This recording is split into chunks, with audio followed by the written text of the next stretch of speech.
Courtois semble s'en vouloir après le match perdu face au Maroc. Il faut dire qu'il n'a pas été à son meilleur niveau. Il a été auteur d'une grosse erreur sur le but de Saïs, finalement refusé par la VAR, 45e plus 3. Mais le portier du Real Madrid a réalisé la même erreur devant Sabiri pour l'ouverture du score. 2 arrêts à signaler tout de même, 49e et 90e, mais il ne peut rien sur le deuxième but du Maroc.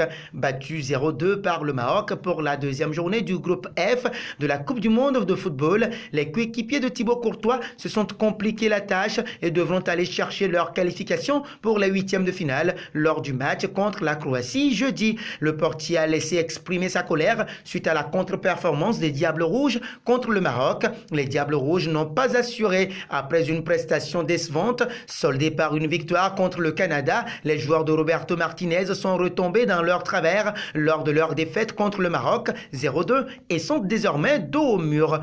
Fautif sur le premier but, Thibaut Courtois a laissé parler sa colère avec un geste de frustration en quittant la pelouse pour regagner les vestiaires. Il a donné un coup de poing sec sur le banc de touche et en a éclaté le verre partiellement. Thibaut Courtois s'est tout de même plié au jeu de l'interview d'après-match malgré la pression qui se lisait sur son visage.